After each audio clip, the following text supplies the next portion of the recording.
Hi friends, media ಜಗತ್ತಿಗೆ ಸ್ವಾಗತ. Friends, Uttara Kannada ಜಿಲ್ಲೆಯ ಶಾಸಕರು ಎಷ್ಟು ಶ್ರೀಮಂತರು ಗೊತ್ತಾ? ಎಲ್ಲರ ಆಸ್ತಿ ಸೇರಿಸಿದ್ರೆ ಎಷ್ಟು ಕೋಟಿ ಆಗುತ್ತೆ? ಹೆಚ್ಚು ಅಂತರದಿಂದ ಗೆದ್ದ ಎಂಎಲ್ಎ ಯಾರು? ಹೆಚ್ಚು ಶಿಕ್ಷಣ ಪಡೆದ ಶಾಸಕ ಯಾರು? ಎಲ್ಲವನ್ನ ಈ ವಿಡಿಯೋದಲ್ಲಿ ತೋರಿಸ್ತೀವಿ. ಇಂಟ್ರೆಸ್ಟಿಂಗ್ ಆಗಿರೋ ಈ ವಿಡಿಯೋವನ್ನ ಕೊನೆವರೆಗೂ ನೋಡಿ. ಅದಕ್ಕೂ ಮುನ್ನ ನೀವಿನ್ನು ನಮ್ಮ ಚಾನೆಲ್ಗೆ ಸಬ್ಸ್ಕ್ರೈಬ್ ಆಗಿಲ್ಲ ಅಂದ್ರೆ ಈಗಲೇ ಸಬ್ಸ್ಕ್ರೈಬ್ ಆಗಿ. ಆರ್.ವಿ. ದೇಶಪಾಂಡೆ, ಹಳಿಯಾಳ. ಉತ್ತರ ಕನ್ನಡ ಜಿಲ್ಲೆಯ ಹಳಿಯಾಳ ವಿಧಾನಸಭಾ ಕ್ಷೇತ್ರವನ್ನ ಕಾಂಗ್ರೆಸ್ನ ಆರ್.ವಿ. ದೇಶಪಾಂಡೆ ಪ್ರತಿನಿಧಿಸುತ್ತಿದ್ದಾರೆ. ಇವರ ಕುಟುಂಬದ ಬಳಿ ಒಂದಲ್ಲ ಎರಡಲ್ಲ ಬರೋಬ್ಬರಿ 363 ಕೋಟಿ ಮೌಲ್ಯದ ಆಸ್ತಿ ಪಾಸ್ತಿ ಇದೆ. ಇದರಲ್ಲಿ 253 ಕೋಟಿ ಆಸ್ತಿ ಪತ್ನಿ ರಾಧಾ ಹೆಸರಲ್ಲಿದೆ ಅನ್ನೋದು ಗಮನಾರ್ಹ. ಇಂಥ ಆರ್.ವಿ. ದೇಶಪಾಂಡೆ ವಿಧಾನಸಭೆ ಎಲೆಕ್ಷನ್ ನಲ್ಲಿ 3623 ಮತಗಳಿಂದ ಗೆದ್ದಿದ್ರು. ಇವರ ವಿರುದ್ಧ ಒಂದು ಕ್ರಿಮಿನಲ್ ಕೇಸ್ ಬಾಕಿ ಇದೆ. BA ಮತ್ತು LLB ಪದವಿಗಳನ್ನ ಪಡೆದಿರೋ ಇವರಿಗೆ 77 ವರ್ಷ ವಯಸ್ಸು. ಭೀಮಣ್ಣ ಟಿ ನಾಯಕ್, ಶಿರಸಿ. ಜಿಲ್ಲೆಯ ಶಿರಸಿ ವಿಧಾನಸಭಾ ಕ್ಷೇತ್ರವನ್ನ ಕಾಂಗ್ರೆಸ್ನ ಭೀಮಣ್ಣ ಟಿ ನಾಯಕ್ ಪ್ರತಿನಿಧಿಸುತ್ತಿದ್ದಾರೆ. ಇವರ ಕುಟುಂಬದ ಬಳಿ ಬರೋಬ್ಬರಿ 123 ಕೋಟಿಯಷ್ಟು ಸಂಪತ್ತು ಇದೆ. ಇದರಲ್ಲಿ 55 ಕೋಟಿ ಹೆಂಡತಿ ಹೆಸರಲ್ಲಿದೆ.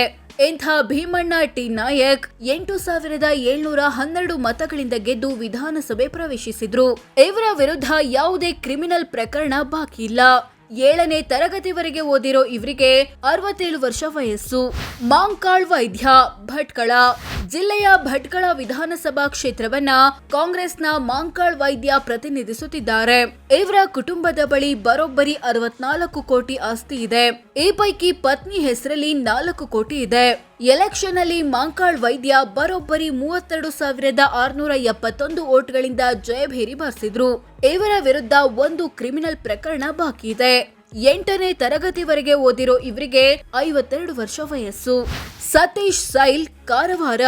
ಜಿಲ್ಲೆಯ ಕಾರವಾರ ವಿಧಾನಸಭಾ ಕ್ಷೇತ್ರವನ್ನ ಕಾಂಗ್ರೆಸ್ನ ಸತೀಶ್ ಸೈಲ್ ಅಥವಾ ಸತೀಶ್ ಕೃಷ್ಣ ಸೈಲ್ ಪ್ರತಿನಿಧಿಸುತ್ತಿದ್ದಾರೆ. ಇವರ ಕುಟುಂಬದ ಬಳಿ ಹತ್ತತ್ರ 57 ಕೋಟಿ ಮೌಲ್ಯದ ಆಸ್ತಿ ಪಾಸ್ತಿ ಇದೆ. ಇದರಲ್ಲಿ ಸುಮಾರು 18 ಕೋಟಿ ಆಸ್ತಿ ಪತ್ನಿ ಹೆಸರಲ್ಲಿದೆ. ಇಂಥ ಸತೀಶ್ ಸೈಲ್ ಕೇವಲ 2138 ಮತಗಳಿಂದ ಗೆದ್ದಿದ್ರು. ಇವರ ವಿರುದ್ಧ ಬರೋಬ್ಬರಿ 14 ಕ್ರಿಮಿನಲ್ ಕೇಸ್ ಬಾಕಿ ಇವೆ. BSc ಶಿಕ್ಷಣ ಪಡೆದಿರೋ ಇವರಿಗೆ 58 ವರ್ಷ ವಯಸ್ಸು. ಶಿವರಾಮ್ ಹೆಬ್ಬಾರ್, ಯಲ್ಲಾಪುರ. ಜಿಲ್ಲೆಯ ಯಲ್ಲಾಪುರ ವಿಧಾನಸಭಾ ಕ್ಷೇತ್ರವನ್ನ ಬಿಜೆಪಿಯ ಶಿವರಾಮ್ ಹೆಬ್ಬಾರ್ ಪ್ರತಿನಿಧಿಸುತ್ತಿದ್ದಾರೆ. ಇವರ ಕುಟುಂಬದ ಬಳಿ 21 ಕೋಟಿ ಆಸ್ತಿ ಇರೋದಾಗಿ ಘೋಷಿಸಿಕೊಂಡಿದ್ದಾರೆ. ಇದರಲ್ಲಿ 13 ಕೋಟಿ ಸಂಪತ್ತು ಪತ್ನಿ ಬಳಿ ಇದೆ. ಶಿವರಾಮ್ ಹೆಬ್ಬಾರ್ ಎಲೆಕ್ಷನ್ ನಲ್ಲಿ 4004 ಮತಗಳಿಂದ ಗೆದ್ದು ವಿಧಾನಸಭೆ ಪ್ರವೇಶಿಸಿದ್ರು. ಇವರ ವಿರುದ್ಧ ಒಂದು ಕ್ರಿಮಿನಲ್ ಪ್ರಕರಣ ಬಾಕಿ ಇದೆ. 10ನೇ ತರಗತಿವರೆಗೆ ಓದಿರೋ ಇವರಿಗೆ 66 ವರ್ಷ ವಯಸ್ಸು. ದಿನಕರ್ ಶೆಟ್ಟಿ, ಕುಮಟ. ಜಿಲ್ಲೆಯ ಕುಮಟ ವಿಧಾನಸಭಾ ಕ್ಷೇತ್ರವನ್ನ ಬಿಜೆಪಿಯ ದಿನಕರ್ ಶೆಟ್ಟಿ ಪ್ರತಿನಿಧಿಸುತ್ತಿದ್ದಾರೆ. ಇವರ ಕುಟುಂಬದ ಬಳಿ ಹತ್ತತ್ರ 4.5 ಕೋಟಿ ಆಸ್ತಿ ಇದೆ. ಇದರಲ್ಲಿ 2 ಕೋಟಿ ಹೆಂಡತಿ ಹೆಸರಲ್ಲಿದೆ.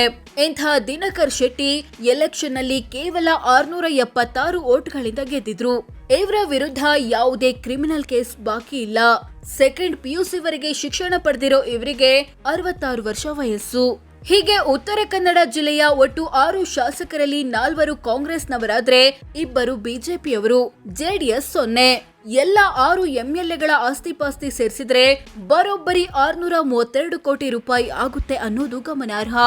ಉತ್ತರ ಕನ್ನಡದ ನಂಬರ್ 1 MLA ಯಾರು? ಫ್ರೆಂಡ್ಸ್, ಉತ್ತರ ಕನ್ನಡದಲ್ಲಿ ಹೆಚ್ಚು ಅಂತರದಿಂದ ಗೆದ್ದಿರುವುದು ಕಾಂಗ್ರೆಸ್ನ ಮಾಂಕಾಳ್ ವೈದ್ಯ. ಬರೋಬ್ಬರಿ 32,671 ಮತಗಳಿಂದ. ಕಮ್ಮಿ ಅಂತರದಲ್ಲಿ ಗೆದ್ದಿರುವುದು ಬಿಜೆಪಿಯ ದಿನಕರ್ ಶೆಟ್ಟಿ, ಕೇವಲ 676 ವೋಟ್ಗಳಿಂದ. ಹೆಚ್ಚು ಆಸ್ತಿ ಪಾಸ್ತಿ ಇರೋದು ಕಾಂಗ್ರೆಸ್ನ ಆರ್.ವಿ. ದೇಶಪಾಂಡೆ ಕುಟುಂಬದ ಬಳಿ, ಬರೋಬ್ಬರಿ 363 ಕೋಟಿ. ಕಮ್ಮಿ ಆಸ್ತಿ ಇರೋದು ಬಿಜೆಪಿಯ ದಿನಕರ್ ಶೆಟ್ಟಿ ಕುಟುಂಬದ ಬಳಿ, 4.5 ಕೋಟಿ.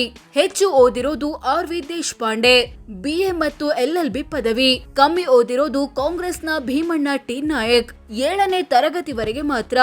ವಯಸ್ಸಲ್ಲಿ ದೊಡ್ಡವರು ಆರ್.ವಿ. ದೇಶಪಾಂಡೆ, 77 ವರ್ಷ. ವಯಸ್ಸಲ್ಲಿ ಚಿಕ್ಕವರು ಮಾಂಕಾಳ್ ವೈದ್ಯ, 52 ವರ್ಷ. ಸೊ ಫ್ರೆಂಡ್ಸ್, ಇದಷ್ಟು ಉತ್ತರ ಕನ್ನಡ ಜಿಲ್ಲೆಯ ಶಾಸಕರು ಎಷ್ಟು ಶ್ರೀಮಂತರು, ಎಲ್ಲರ ಆಸ್ತಿ ಸೇರಿಸಿದ್ರೆ ಎಷ್ಟು ಕೋಟಿ ಆಗುತ್ತೆ ಅನ್ನೋದು ಸೇರಿದಂತೆ ಕೆಲವೊಂದು ವಿಚಾರಗಳನ್ನ ತಿಳಿಸಿಕೊಡೋ ಪ್ರಯತ್ನ. ಇವರಲ್ಲಿ ಯಾರು ಒಳ್ಳೆ ಜನನಾಯಕ ಅನ್ಸುತ್ತೆ ಕಾಮೆಂಟ್ ಮಾಡಿ ತಿಳಿಸಿ. ಹಾಗೆ ವಿಡಿಯೋ ಇಷ್ಟ ಆಗಿದ್ರೆ ಲೈಕ್ ಮಾಡಿ, ಶೇರ್ ಮಾಡಿ, ನಮ್ಮ ಚಾನೆಲ್ಗೆ ಸಬ್ಸ್ಕ್ರೈಬ್ ಆಗಿ. ಧನ್ಯವಾದ.